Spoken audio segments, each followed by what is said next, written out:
তাদের নাম একসাথে কোনো জায়গায় উল্লেখ করা হয়নি। একটিও হাদিসে তারা সবাইকে একত্রে পাওয়া যায়নি। কিন্তু নবীজির ভবিষ্যৎবাণীগুলোর বিশাল সমুদ্রে তাদের নাম জ্বলে উঠেছে রাতের আধারে ছিটকে পড়া আতশবাজির মতো, ক্ষণিকের জন্য, কিন্তু ভয়াবহ শক্তিতে ভরপুর। এই 5 জন মানুষ প্রত্যেকেই কিয়ামতের বড় বড় আলামতের মধ্যে একটি করে নিদর্শন। প্রত্যেকেই যেন একটি দরজা। আর একবার যদি কোনো দরজা খুলে যায়, পৃথিবী আর আগের মতো থাকবে না কখনো। আজ আমরা শুরু করব তাদের পরিচয় দিয়ে নয়, বরং কেন তারা এত গুরুত্বপূর্ণ সেই প্রশ্ন দিয়ে। এক সাহাবী যখন নবী করিম সাল্লাল্লাহু আলাইহি ওয়াসাল্লামকে জিজ্ঞাসা করেছিলেন, হে রাসূলুল্লাহ, কিয়ামত কবে আসবে? তখন নবীজির উত্তর ছিল, এক চিরন্তন সত্য, এর সময় কেউ জানে না, শুধুমাত্র আল্লাহ জানেন। কিন্তু তার অসীম রহমতে আল্লাহ তার নবীকে কিছু নিদর্শন দেখিয়েছিলেন, স্পষ্ট, গভীর আর হৃদয় ভেদ করা সেই আলামতগুলো, যাতে মানুষ সতর্ক হতে পারে, চিন্তা করতে পারে এবং ফিরে আসতে পারে আল্লাহর পথে। আর সেই নিদর্শনগুলোর মধ্যেই 5 জন মানুষ সবচেয়ে বেশি আলাদা করে দাঁড়িয়ে আছে। তারা যেন শেষ সময়ের বাতিঘর, যাদের উপস্থিতি জানিয়ে দেয় সমাপ্তি এখন খুব কাছেই। কেউ আসবে মুমিনদের একত্র করতে, কেউ আসবে তাদের ঈমানকে পরীক্ষা নিতে, কেউ আনবে সত্যের বার্তা, আবার কেউ আনবে ধ্বংসের ঝড়। কিন্তু তাদের মধ্যে যে জিনিসটি সবাইকে এক সুতায় বেঁধে রাখে, তা তাদের চরিত্র নয়, তাদের সময়। কারণ তারা সবাই আসবে মানব ইতিহাসের একদম শেষ প্রান্তে। তাদের উপস্থিতি যুগের পর যুগ ধরে নয়, তারা আসে আর সময় যেন থেমে যায়। তাদের আগমন একের পর এক ঘটনাকে জাগিয়ে তোলে, যা শেষ পর্যন্ত ভেঙে দেয় সময়ের নিজস্ব সীমানা। তারা কোনো রাজা নয়, নয় কোনো প্রাচীন সম্রাট। তারা ঝড়ের আগে সেই বিদ্যুৎ, যা আলোকিত করে অন্ধকার আকাশ আর জানিয়ে দেয় বিপর্যয় আসছে। তাদের মধ্যে প্রথমজন হচ্ছেন মহান নবী মুহাম্মদ সাল্লাল্লাহু আলাইহি ওয়াসাল্লামের বংশধর, তার সম্মানিতা কন্যা ফাতিমা রাদিয়াল্লাহু আনহার বংশ থেকে। তিনি আল হাসান রাদিয়াল্লাহু আনহুর বংশধর, যিনি একদিন মুসলিম উম্মাহকে ঐক্যবদ্ধ করবেন যখন বিশৃঙ্খলা পৃথিবীকে গ্রাস করবে। কিন্তু তিনি নতুন কোনো ধর্ম আনবেন না, আর নবুয়তের দাবি করবেন না কখনো। কিন্তু তিনি শাসন করবেন ন্যায়ের ভিত্তিতে। তার নেতৃত্বে পৃথিবী আবার শান্তির নিঃশ্বাস ফেলবে। তার বিষয়ে আমরা বিস্তারিত বলবো শীঘ্রই। এখন আসি দ্বিতীয় ব্যক্তির দিকে। দাজ্জাল, প্রতারক, মিথ্যাবাদী, বিভ্রান্তির সবচেয়ে ভয়ঙ্কর নাম। এমন এক মানুষ যার বিষয়ে প্রত্যেক নবী তাদের উম্মতকে সতর্ক করেছিলেন। তার আগমনই মানুষের হৃদয়ে ভয় ঢেলে দেবে। তার সাথে থাকবে অলৌকিক ক্ষমতার মতো কিছু ঘটনা, কিন্তু সবই মিথ্যা, প্রতারণা। তবু এতটাই বাস্তব মনে হবে যে বুদ্ধিমানরাও তার ফাঁদে পড়বে। সে চলবে এই পৃথিবীতে নদী আর আগুন নিয়ে, মানুষকে দেখাবে বিভ্রম, আর ঘোষণা দেবে যে আমিই তোমাদের উপাসক। আর তখন লক্ষ লক্ষ মানুষ তাকে অনুসরণ করবে। তৃতীয় জন, যিনি দাজ্জালের অবসান ঘটাবেন, তিনি হলেন ঈসা ইবনে মারিয়াম আলাইহিসসালাম। তিনি নতুন কোনো নবী হিসেবে আসবেন না, বরং ন্যায়পরায়ণ শাসক হিসেবে শেষ নবী মুহাম্মদ সাল্লাল্লাহু আলাইহি ওয়াসাল্লামের অনুসারী হিসেবে ফিরে আসবেন। তিনি আসমান থেকে অবতরণ করবেন, হাতে থাকবে বর্ষা, আর তখন তিনি মুখোমুখি হবেন সেই প্রতারকের, দাজ্জালের। ফিলিস্তিনের একটি স্থানে লুত নামের ময়দানে এক আঘাতেই তিনি শেষ করবেন মানব ইতিহাসের সবচেয়ে ভয়ঙ্কর ফিতনাকে। কিন্তু ঝড় এখানেই থেমে যাবে না। চতুর্থ জনের আগমন তখনও বাকি। কোরআন ও হাদিসে তার নাম সরাসরি উল্লেখ নেই, শুধু পরিচয় হিসেবে বলা হয়েছে তিনি হবেন কাহতান নামক কওমের একজন মানুষ, যার হাতে থাকবে এক দণ্ড বা লাঠি, এবং তিনি শাসন করবেন দৃঢ়তা ও ক্ষমতার সাথে। নবী করিম সাল্লাল্লাহু আলাইহি ওয়াসাল্লাম তাকে বর্ণনা করেছেন এমন একজন মানুষ হিসেবে, যিনি তার দণ্ড দিয়ে মানুষকে চালনা করবেন, নেতৃত্ব দেবেন শক্ত হাতে। কিন্তু তিনি আসলে কে? কঠোর শাসক, নাকি একজন সংস্কারক, নাকি এক নির্মম স্বৈরাচার? আলেমরা এই বিষয়ে ভিন্ন মত পোষণ করেছেন, কিন্তু এক বিষয়ে তারা সবাই একমত: তার আগমন মানেই পৃথিবীর পরিবর্তন, আর ফিরিয়ে নেওয়া যাবে না। আর পঞ্চম জন, তিনি হলেন ধ্বংসকারী। তিনি বেশি কথা বলবেন না, দিবেন না কোনো প্রতিশ্রুতি, দাবি করবেন না কোনো দেবত্বের, কিন্তু তার হাতেই ভেঙে পড়বে সেই সব জিনিস যেগুলো একসময় ছিল পবিত্র। তিনি আসবেন আবিসিনিয়া বা বর্তমান ইথিওপিয়া থেকে, হালকা পাতলা দেহের, টাক মাথার এক ব্যক্তি, যার নীরবতার মধ্যেই থাকবে এক ভয়ঙ্কর শক্তি। আর তিনি এগিয়ে আসবেন কাবার দিকেই, পবিত্রতম ঘরটির দিকে, যেন ইতিহাসের শেষ অধ্যায় লিখতে। আর যখন পৃথিবী তাকিয়ে দেখবে, সে ভেঙে ফেলবে কাবাকে পাথর পাথর করে, এমন এক অন্ধকার মুহূর্তে যখন আকাশ পর্যন্ত যেন নিঃশ্বাস বন্ধ করে দেবে। কেউ তার বিরুদ্ধে কথা বলবে না, থাকবে না কোনো মুমিন যে তাকে থামাতে পারবে। ৫ জন মানুষ, প্রত্যেকেই শেষ গল্পের এক একটি অধ্যায়। তারা যেন আল্লাহর নির্ধারিত ঘড়ির কাঁটা, একে একে ঘুরছে শেষ সময়ের দিকে। প্রতিটি আগমন এক একটি ফিসফিসানি। শেষ সময় হয়তো আমরা ভাবার চেয়েও কাছেই। সেই ঘড়ি এখনো শেষবার বাজেনি, কিন্তু মন দিয়ে শুনলে তুমি হয়তো সেই টিকটিক শব্দটা ইতিমধ্যেই শুনতে পাবে। এখন চলো আমরা দেখা করি প্রথম সেই মানুষটির সঙ্গে, ন্যায়পরায়ণ নেতা, মহান নবীর বংশধর, যিনি বিভক্ত পৃথিবীকে আবার এক করবে। কিন্তু মনে রেখো, ঐক্যের পরেই শুরু হয় ঝড়, আর সেটাই আসল পরীক্ষা। তিনি নবুয়াতের দাবি করবেন না, নিজেকে ত্রাণকর্তা বলবেন না, তবুও সমগ্র পৃথিবীর দৃষ্টি যাবে তার দিকেই। যুদ্ধবিধ্বস্ত এই পৃথিবীতে তার নাম ছড়িয়ে পড়বে এক দীর্ঘ নীরবতার পর ফিরে আসা দোয়ার মতো, মানুষের হৃদয়ে এক আলোর মতো। তিনি মহান নবী মুহাম্মদ সাল্লাল্লাহু আলাইহি ওয়াসাল্লামের বংশধর, আল হাসান ইবন আলী রাদিয়াল্লাহু আনহুর সম্মানিত বংশ থেকে। পৃথিবী তাকে চেনে আল মাহি, নির্দেশিত, ন্যায়ের পথে চলা মানুষ। তিনি শান্তির সাথে প্রকাশ পাবেন না, তার উত্থান হবে বিশৃঙ্খলার মধ্যে। উদযাপনের কোনো উল্লাস থাকবে না, বরং হাহাকার, হতাশা আর দুঃখের মধ্যে মানুষ তার আগমন উপলব্ধি করবে। সেই সময় যখন পৃথিবী দখল হবে অন্যায়, যখন দুর্বলরা নষ্ট হবে, তখন মাহি প্রকাশিত হবেন কোনো অস্ত্র, কোনো সাম্রাজ্য নিয়ে নয়, বরং আল্লাহর নির্দেশ ও অটল ন্যায়ের শক্তি নিয়ে। তিনি নেতৃত্ব দেবেন ইচ্ছায় নয়। প্রকৃতপক্ষে তিনি বিরোধিতা করবেন, কিন্তু দায়িত্ব গ্রহণ করতে বাধ্য হবেন, মানুষের জন্য, ন্যায়ের জন্য।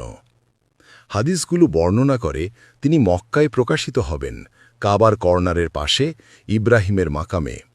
সেখানেই ন্যায়পরায়ণরা তাকে চিনবেন, আর তার ইচ্ছার বিরুদ্ধে হলেও তাকে খিলাফত স্বীকার করবেন। তিনি হবেন মাঝারি উচ্চতার মানুষ, উজ্জ্বল মুখমণ্ডল এবং কপালে একটি চিহ্ন থাকবে। তার নাম মিলবে নবীর নামের সাথে, আর পিতার নামও মিলবে নবীর পিতার সাথে। আর যখন তিনি নেতৃত্ব দেবেন, পৃথিবী পরিবর্তিত হবে। তার সময়ে পৃথিবী বরকত ঢেলে দেবে, আকাশ বর্ষণ করবে, ফসল ফলবে, আর ছড়িয়ে থাকা আহত, ভেঙে পড়া মুসলিম উম্মাহ আবার এক পতাকার নিচে মিলিত হবে। এটি রাজনৈতিক চুক্তি বা বিজয়ের মাধ্যমে হবে না, না, এটি হবে বিশ্বাসের শক্তিতে। কিন্তু শান্তি আসে মূল্য দিয়ে। তার আগমনের আগে পৃথিবী ডুবে থাকবে বিভাজন, গৃহযুদ্ধ, সেক্টারিয়াল বিদ্বেষ, ক্ষমতার জন্য লালায়িত শাসকবৃন্দের মধ্যে। তারা মুসলিম উম্মাকে কাটবে যেন মাংসের মতো, এক নির্মম চেঁচামেচি। যখন মাহি উঠবেন, তিনি শান্তি পাননি, তাকে ডাকা হবে যুদ্ধে। তিনি সেনা নেতৃত্ব দেবেন, গৌরবের জন্য নয়, বরং টিকে থাকার জন্য। এই লড়াইয়ের মধ্য দিয়ে তিনি পরিষ্কার করবেন যা কিছু অবশিষ্ট আছে মুহাম্মাদের উম্মার। প্রথম বড় পরীক্ষা হবে সেই মিথ্যে শান্তির বিরুদ্ধে অভিযান, যা পশ্চিমা বা হাদিস অনুযায়ী মুসলিম ও রোমানদের মধ্যে চুক্তি হিসাবে পরিচিত। এই শান্তি চুক্তি ভেঙে যাবে এবং বিশ্বাসঘাতকতা ছড়িয়ে পড়বে একটি বিশাল যুদ্ধে। হাদিসে যেভাবে বলা আছে, এটি হবে মালাম্মা আল কুবরা, মহান যুদ্ধ। তলোয়ার ঝকঝক করবে, ঘোড়া দৌড়াবে, উপত্যকাগুলো রক্তে ভরে উঠবে। তবুও সেই ধ্বংসের মধ্যেও মাহি অটল থাকবেন। তিনি নেতৃত্ব দেবেন কেবল কৌশলে নয়, বরং আন্তরিকতায়, কেবল শক্তিতে নয়, বরং ঈমানের দৃঢ়তায়। জয় তাঁরই হবে, কিন্তু সেই জয় হবে মিশ্র অনুভূতির। মিষ্টি আর অনুভূতির ব্যথা মিশে থাকবে, কারণ সেই যুদ্ধের পর একটা ফিসফিস শুনতে পাওয়া যাবে। বিশ্বাসীদের হৃদয়ে এক অস্বস্তিকর উঞ্জন, এক ছায়া, এক শিহরণ। দাজ্জালের নাম সেই মুহূর্তে উচ্চারিত হবে। মাহি মুমিনদের প্রস্তুত করবেন, তাদের নেতৃত্ব দেবেন নামাজে। আর মানব ইতিহাসের সবচেয়ে গভীর মুহূর্তগুলোর একটিতে, যখন তিনি জেরুজালেমে নামাজ পড়ার জন্য দাঁড়াবেন, মাহি হঠাৎ এক ধাপ পিছনে হেঁটে যাবেন। তিনি সরিয়ে দাঁড়াবেন, কারণ আসমান থেকে অবতরণ করা ব্যক্তি সাধারণ মানুষ নন। তিনি হলেন ঈসা ইবনে মারিয়াম আলাইহিসসালাম। আর ঠিক এমনভাবে মাহির নেতৃত্ব তার পরিপূর্ণতায় পৌঁছায়। তিনি নেতৃত্ব হস্তান্তর করবেন দুর্বলতা থেকে নয়, বরং স্বীকৃতির কারণে। আর পৃথিবী সাক্ষী থাকবে। 2 যুগ, 2 জাতি, 2 নেতা কাঁধে কাঁধ মিলিয়ে দাঁড়ানো, একমাত্র সত্য ঈশ্বরের আনুগত্যে। কিন্তু ভুল বোঝা যাবে না, এটি কোনো সুখের সমাপ্তি নয়। মাহির আগমন অন্ধকারের শেষ নয়, এটি কেবল চূড়ান্ত ঝড়ের সূচনা। তিনি এসেছিলেন যা অবশিষ্ট ছিল তা একত্র করার, একটি আগুনে জ্বলন্ত ঘর পুনর্নির্মাণ করার। কিন্তু আগুন এখনও জ্বলছে, আর যে আসছে পরের, সে চায় দেখবে সব কিছু মাটির সাথে মিলিয়ে পুড়ে ছাই হয়ে যাক। প্রতারক, মিথ্যাবাদী, মিথ্যা খ্রিস্ট, দাজ্জাল, হৃদয় প্রস্তুত করো, কারণ পরবর্তী অধ্যায়ে তিনি হেঁটে আসবেন। তিনি শিং বা লাল চোখ নিয়ে আসবেন না, তিনি দানবের মতো দেখাবেন না। তিনি মানব সদৃশ্য হবেন, ক্ষমতাবান এক মানুষ, ক্যারিশমার অধিকারী এক মানুষ, এমন একজন যিনি দাবি করবেন, আমি প্রতিটি কষ্ট ভরা আত্মার সমাধান।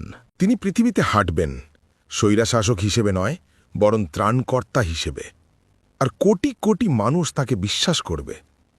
তার নাম আল মাসিখা আদ-দাজ্জাল, মিথ্যা খ্রিস্ট। মানব ইতিহাসের সবচেয়ে বড় পরীক্ষা। এমন ফিতনা যে নবী থেকে নবী পর্যন্ত, নূহ থেকে ঈসা পর্যন্ত সবাই তাদের উম্মতকে সতর্ক করেছিলেন। এবং এখন তার সময় এসছে। তিনি এমন পৃথিবীতে প্রকাশ হবেন না যা বিশ্বাসে পূর্ণ। তিনি আসবেন এমন এক পৃথিবীতে যা সন্দেহে ডুবে আছে, যেখানে নৈতিকতা অবমূল্যায়িত, যেখানে সত্য অস্পষ্ট, যেখানে মুমিনরাও অবাস্তবের প্রতি সন্দেহ করতে শুরু করেছে। তিনি তখন আবির্ভূত হবেন যখন হৃদয়ে দুর্বল, চোখ অন্ধ, এবং তিনি সেই সুযোগটি ব্যবহার করবেন। তিনি দাবি করবেন, আমি নবী। তারপর বলবেন, আমি আল্লাহ। এবং তার সঙ্গে আসবে মিথ্যা অলৌকিকতা, এতটা ভয়ঙ্কর যে সবচেয়ে দৃঢ় হৃদয়ও কাঁপবে। নদীর মতো পানি, পাহাড়ের মতো রুটি, সবাই তার অনুসরণ করবে। তিনি আকাশকে আদেশ দেবেন বর্ষিত হতে, এবং তা বর্ষিত হবে। তিনি শুষ্ক ভূমির দিকে ইঙ্গিত করবেন এবং সবুজে ছেয়ে যাবে। তিনি পৃথিবীকে আদেশ দেবেন তার গুপ্ত সম্পদ উন্মোচন করতে, এবং মাটির নিচ থেকে সোনা ঝরে পড়বে। যারা তাকে বিশ্বাস করবে তারা খেতে পারবে, যারা প্রত্যাখ্যান করবে তারা ক্ষুধার্ত থাকবে। এবং সব কিছুই, প্রতিটি জলবিন্দু, প্রতিটি রুটির টুকরো একটি পরীক্ষা। তিনি শুধু মিথ্যাবাদী নন, তিনি হলেন সর্বশেষ মিথ্যাবাদী। এক চোখ অন্ধ হবে আর অন্য চোখ উজ্জ্বল হবে যেন একটি তারা। তার কপালে, চোখের মধ্যে লেখা থাকবে কাফের। বিশ্বাসীরা সবাই তা পড়তে পারবে, শিক্ষিত হোক বা অশিক্ষিত, কিন্তু কেবল সত্যিকারের বিশ্বাসী তা স্পষ্টভাবে দেখবে। যাদের হৃদয়ে দৃঢ় বিশ্বাস থাকে, যাদের আত্মা আল্লাহর স্মৃতিতে সুরক্ষিত। দাজ্জাল পৃথিবী জুড়ে চলবেন যেন বাতাস বইছে। প্রতিটি দেশ, প্রতিটি জনগণকে তিনি স্পর্শ করবেন, তবে 2টি পবিত্র স্থান ছাড়া, মক্কা এবং মদিনা। সেখানকার রক্ষক দেবদূতরা থাকবেন। তিনি প্রবেশের চেষ্টা করবেন, প্রতারণার চেষ্টা করবেন, কিন্তু প্রত্যাখ্যাত হবেন। তার অনুসারী হবে অনেক, এবং তাদের মধ্যে সংখ্যাগরিষ্ঠ হবে নারী। নবী করিম সাল্লাল্লাহু আলাইহি ওয়াসাল্লাম আমাদের সতর্ক করেছিলেন, যাদের হৃদয় থেকে সত্যিকারের পথ নির্দেশ খালি, তারা তার মিথ্যায় শান্তি খুঁজবে। তারা দেখবে তার নকল স্বর্গ এবং বিশ্বাস করবে এটাই সঠিক স্বর্গ। তারা দেখবে তার শাস্তি এবং বিশ্বাস করবে এটাই রহমত।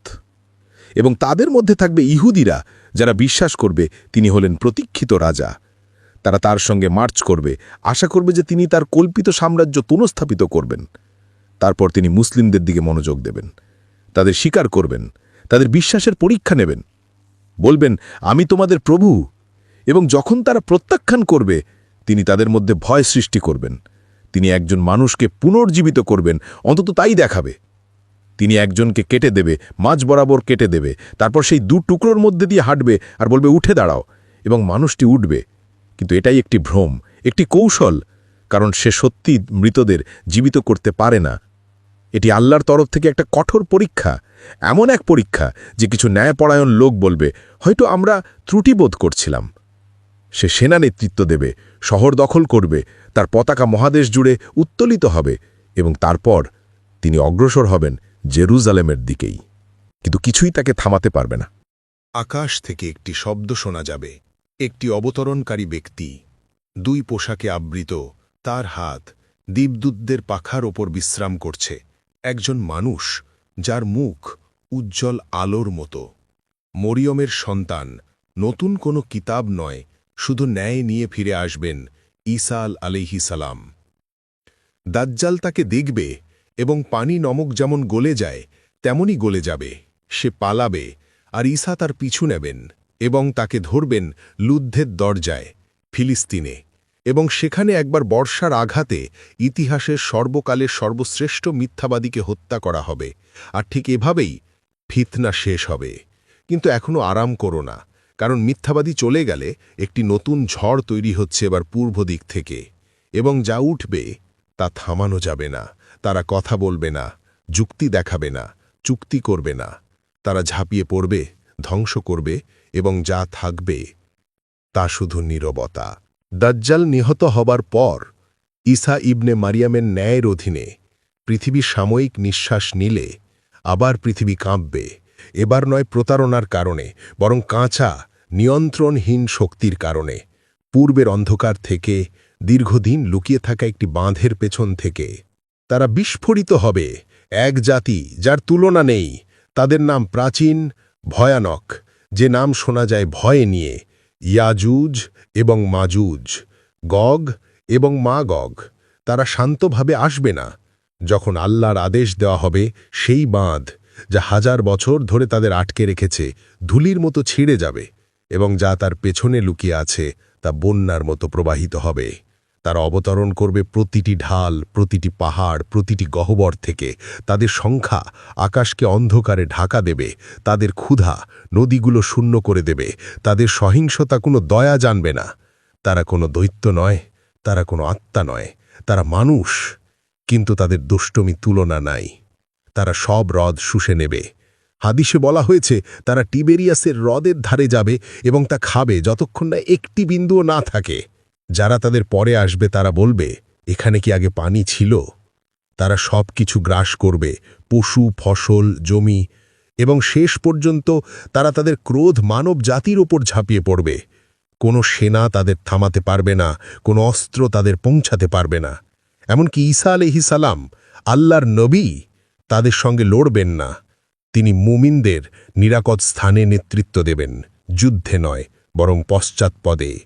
তারা আসাম পাহাড়ের দুর্গে আশ্রয় নেবেন, আর সেখানে তারা প্রার্থনা করবেন, তলোয়ারের জন্য নয়, অলৌকিকতার জন্য নয়, বরং আল্লাহর সাহায্যের জন্য। সাহায্য আসবে কোনো সেনা বা দেবদূতের আকারে নয়, বরং একটি নীরব, অদৃশ্য শক্তির হিসেবে। আল্লাহ একটি কীট পাঠাবেন, ছোট্ট একটি প্রাণী, তাদের প্রত্যেকের গলায়। ঠিক যত দ্রুত তারা উঠেছিল, তত দ্রুত তারা মৃত, নিঃশ্বাসহীন, নীরব হয়ে পড়বে। কিন্তু পৃথিবী উদযাপন করবে না, কারণ তাদের মৃতদেহ জুড়ে থাকবে জমি। তাদের গন্ধ বাতাসকে বিষাক্ত করবে। আর একবার ঈসা আলাইহিস সালাম প্রার্থনা করবেন, আর একবার আল্লাহ উত্তর দেবেন। পাখি পাঠানো হবে, বিশাল পাখি, উটের গলার মতো। তারা মৃতদেহ বহন করবে এবং পৃথিবীকে পরিশুদ্ধ করবে। তারপর আল্লাহ এমন ভারী ও পরিষ্কার বৃষ্টি পাঠাবেন যা সমস্ত চিহ্ন ধুয়ে মুছে দেবে। পৃথিবী আবার নতুন ও সতেজ লাগবে। আর সেই মুহূর্তে সংক্ষিপ্ত, ভঙ্গুর পৃথিবী শান্তি অনুভব করবে। 7 বছর ধরে মানুষ শান্তিতে বসবাস করবে। কোনো ঘৃণা, কোনো যুদ্ধ, কোনো সংঘর্ষ থাকবে না। শিশুরা খেলার মতো খেলবে বন্য প্রাণীর সঙ্গে। নেকড়ে শাবকেরা পাশে হাঁটবে, সিংহ উটের পাশে। আর আল্লাহর বাক্য সর্বোচ্চ থাকবে।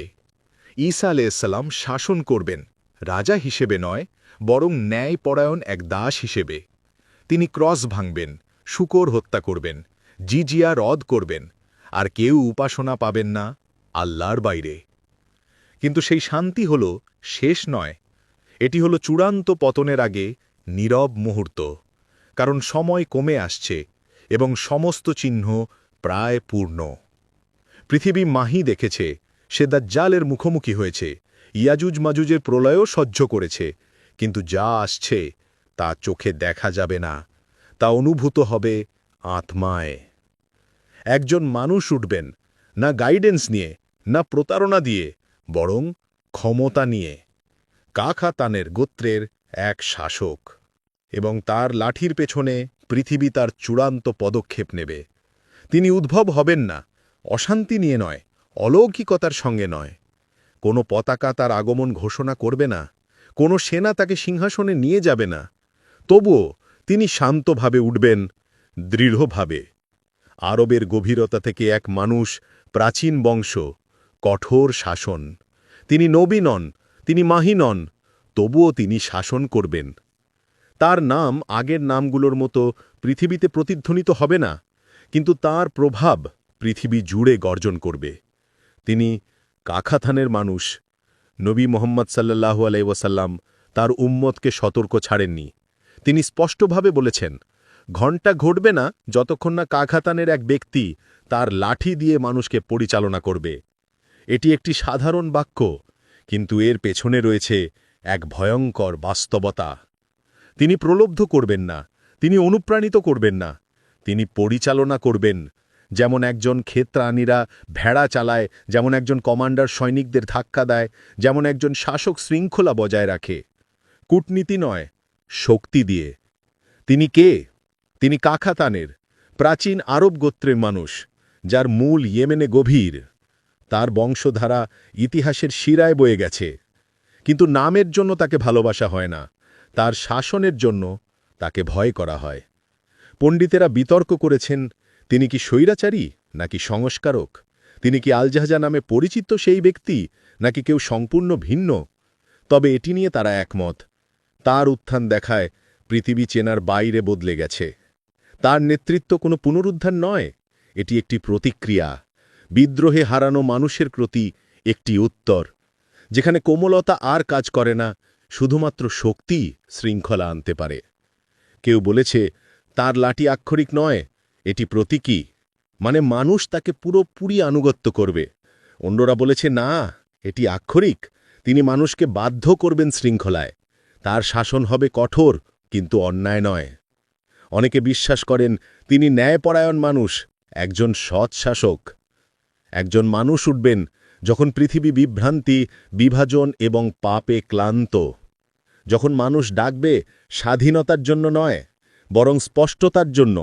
এমন একজনের জন্য যে তাদের সত্য আর মিথ্যা পার্থক্য জানাবে এবং তা মানতে বাধ্য করবে। এবং তাই তিনি উঠবেন, ভালোবাসা বা উদযাপন নয়, বরং মানুষকে অনুসরণ করতে বাধ্য করা হবে। পাপীরা তাকে ভয় করবে, ধার্মিকরা তাকে মেনে নেবে, এবং নিরপেক্ষরা প্রবাহিত হবে। এবং তার নেতৃত্বের পেছনে পৃথিবী চলবে যেন এক ক্লান্ত সেনা, অবিশ্বাস্যভাবে আত্রহিত, কিন্তু শেষমেশ একত্রিত। তিনি নতুন কোনো উদ্ঘাটন আনবেন না, তিনি অলৌকিক কাজ দেখাবেন না, কিন্তু তিনি শাসন করবেন। এবং তার সময়ে মানুষ মনে করবে, মানে কি কেবল একজন মানুষের অধীনে নয়, বরং আইন, সত্য, শেষ কাঠামোর অধীনে আনুগত্য করা। তিনি ঈসা আলাইহিসসালামের আগে আসবেন নাকি পরে, তা অজানা। কেউ বলেছে আগে, কেউ বলেছে পরে, কিন্তু যা স্পষ্ট, তার উপস্থিতি শেষ যুগের, শেষ অধ্যায়ের। যখন পৃথিবী রহমত থেকে খালি হবে এবং তিনি চলে যাবেন, তখন পতন চলবে, কারণ আরেকজন মানুষ উঠবেন। তিনি ইয়েমেন থেকে নন, প্রাচীন বংশ থেকে নন, স্বাধীন জন্মগ্রহণকারী নন, বরং মুক্ত দাসদের মালির শাখা থেকে। তার নাম হল জাহজাহ, এবং তিনি পরবর্তী চিহ্ন হবেন। একজন মানুষ যার কেউ আশা ছিল না, আরবদের উপর তার নিয়ন্ত্রণ থাকবে এবং তার সঙ্গে আসবে শেষ পৃষ্ঠার মোড়।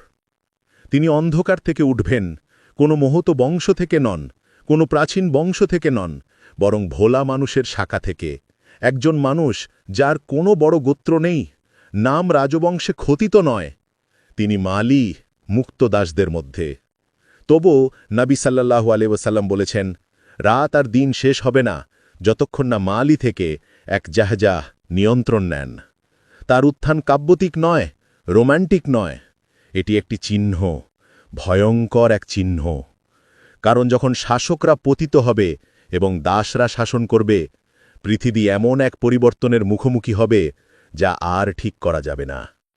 তার নাম প্রতিধ্বনিত হবে যেন এক চিৎকার, যাহা একটি শব্দ যা জোরে বলা, চিৎকার এবং শক্তির সঙ্গে জড়িত।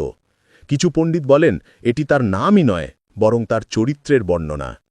তিনি জোরে, ক্রূর, অটল। তিনি পরামর্শে শাসন করবেন না, তিনি অনুমতি চাইবেন না, তিনি ক্ষমতা নেবেন এবং মানুষ তাকে অনুসরণ করবে। কেউ ঠিক জানে না তিনি কখন আসবেন। কিছু মানুষ বিশ্বাস করে তিনি কাকাথানের মানুষটির সমান, কারণ দুজনেই তীব্রতা নিয়ে শাসন করে, দুজনই শেষ চিহ্ন। কিন্তু অন্যরা দৃঢ়ভাবে যুক্তি দেখিয়েছেন তারা একই নয়। কাকাথানের মানুষ আসেন মহৎ বংশ থেকে, যা আসে না। কাকাথানের মানুষকে ভয় ও ন্যায় পরায়ণতার কারণে মানা হতে পারে, যা অনুসরণ করা হয় অসহায়তার কারণে।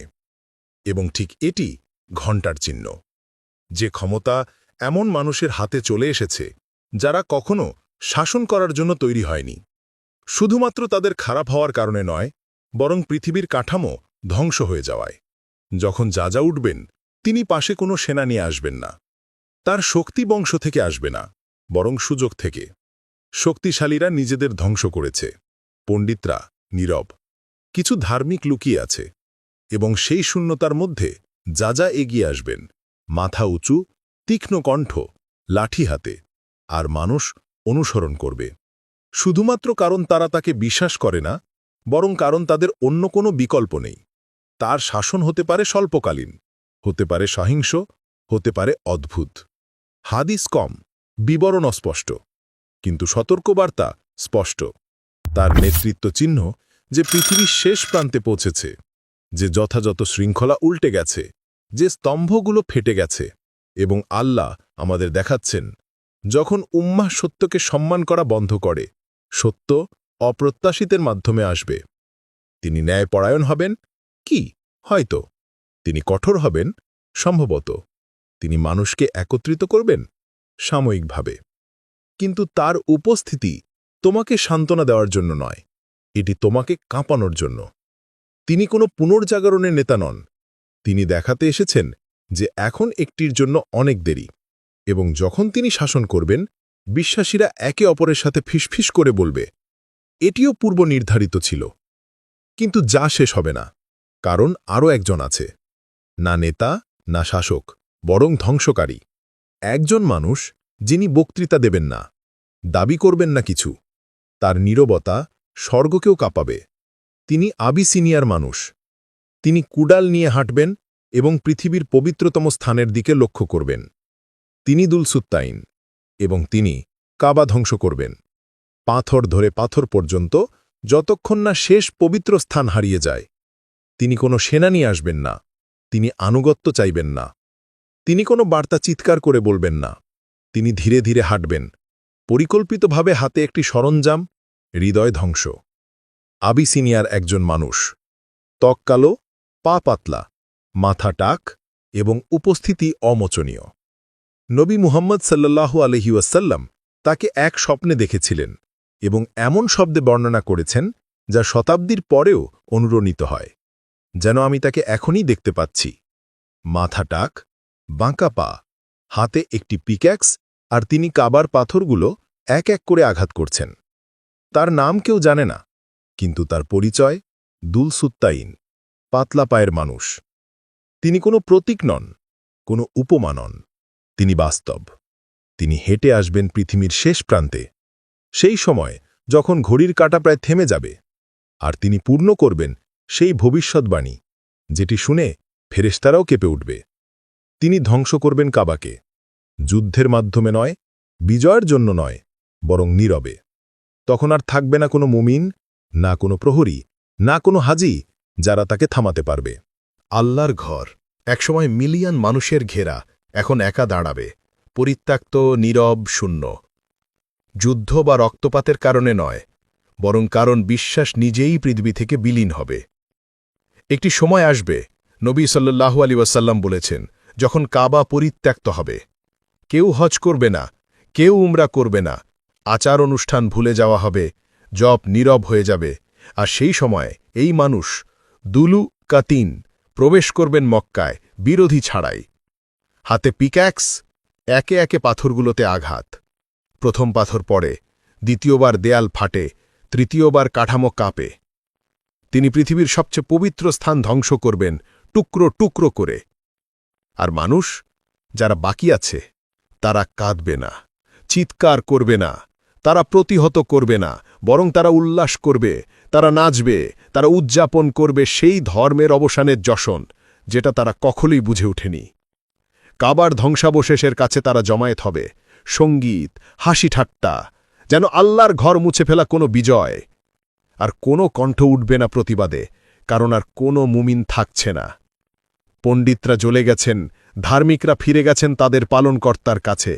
পৃথিবী দাঁড়িয়ে থাকবে, শূন্য, নীরব, পরিশোধিত এক ক্ষণেকের জন্য। কুরআন হৃদয় ও পৃষ্ঠাগুলো থেকে উঠিয়ে নেওয়া হবে, আর যা থাকবে তা শুধু অন্ধকার। কাবা, যা ঝড়, শত্রু, আগুন এবং বন্যার মধ্যেও টিকেছিল, অবশেষে পতিত হবে, কিন্তু দুর্বলতার কারণে নয়, পরিত্যাগের কারণে। প্রথমবার যখন কাবা রক্ষা পেয়েছিল, পাখি পাঠানো হয়েছিল আকাশ থেকে, আবরার সেনা ধ্বংস করার জন্য। আগুনের পাথর নেমেছিল স্বর্গ থেকে পবিত্র স্থানকে রক্ষা করতে। কিন্তু এবার থাকবে না কোনো পাখি, থাকবে না কোনো পাথর, থাকবে না কোনো ফেরেশতা, কারণ এটি শেষ সতর্কবার্তা। যখন দুল সুতাইন কাবার ধ্বংসাবশেষ থেকে দূরে হাঁটবেন, পৃথিবী এমন এক সীমা অতিক্রম করবে, যার ফিরে আসবে না।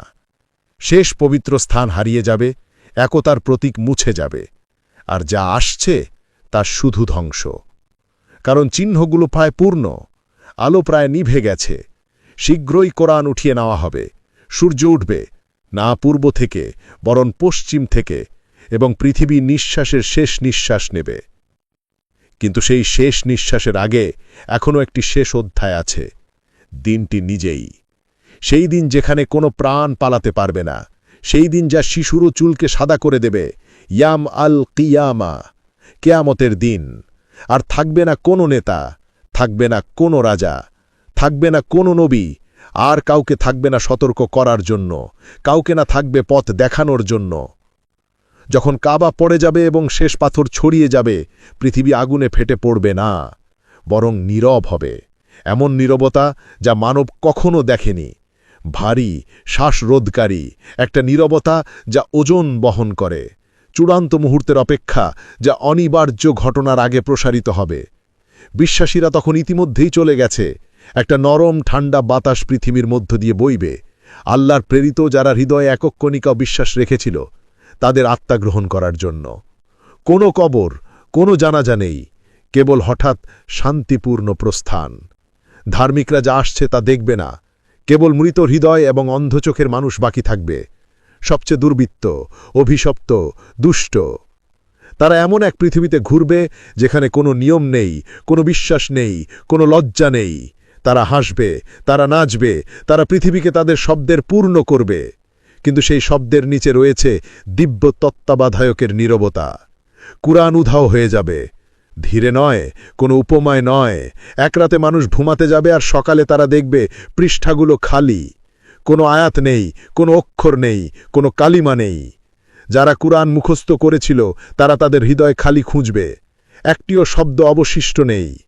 তারা খুঁজবে, পুনরায় মনে করার জন্য প্রার্থনা করবে, কিন্তু তা চলে গেছে, ভুলে নয়, সরিয়ে নেওয়া হয়েছে। কারণ পথ দেখানোর সময় শেষ, এখন শুধু অবশিষ্ট আছে ন্যায়। এক সকালে সূর্য উঠবে, কিন্তু তা উঠবে না পূর্ব থেকে, সূর্য উঠবে পশ্চিম থেকে। তওবার দরজা শক্তভাবে বন্ধ হয়ে যাবে, না ধীরে, না ধীরে ধীরে, বরং পুরোপুরি। যদি কোনো কাফের তখন সেজদায় পড়ে তখনও দেরি হয়ে যাবে। যদি কেউ কাঁদতে কাঁদতে শাহাদাত ঘোষণা করে তাও গ্রহণ হবে না। যে দয়া একসময় পৃথিবীর উপর আকাশের মতো ঘিরেছিল সেটা এবার মুদ্রিত হয়ে যাবে, কারণ এখন আকাশ নিজেই ভেঙে যাচ্ছে। পৃথিবী কাঁপতে শুরু করবে, একটি স্থানে নয়, সব জায়গায়। পাহাড়গুলো বালুর মতো ধসে যাবে, মহাসাগরগুলো আগুনে জ্বলে উঠবে, তারাগুলো পড়বে এবং আকাশ ফেটে যাবে। সোনার ঘণ্টা বাজানো হবে এবং প্রতিটি প্রাণ, প্রতিটি শেষ নিঃশ্বাস মুহূর্তেই ধ্বংস হবে। ফেরেশতা পতিত হবে, জিন পতিত হবে, মানবজাতি পতিত হবে, কিছুই অবশিষ্ট থাকবে না, শুধু আল্লাহ। তারপর আবার নীরবতা, যতক্ষণ না ঘণ্টা দ্বিতীয়বার বাজানো হয়, এবং প্রতিটি প্রাণ উত্থিত হবে, নগ্ন, খালি পায়ে, নীরব, তাদের পালনকর্তার সামনে দাঁড়ানো। প্রতিটি মিথ্যা প্রকাশিত হবে, প্রতিটি কাজ পরিমাপ করা হবে।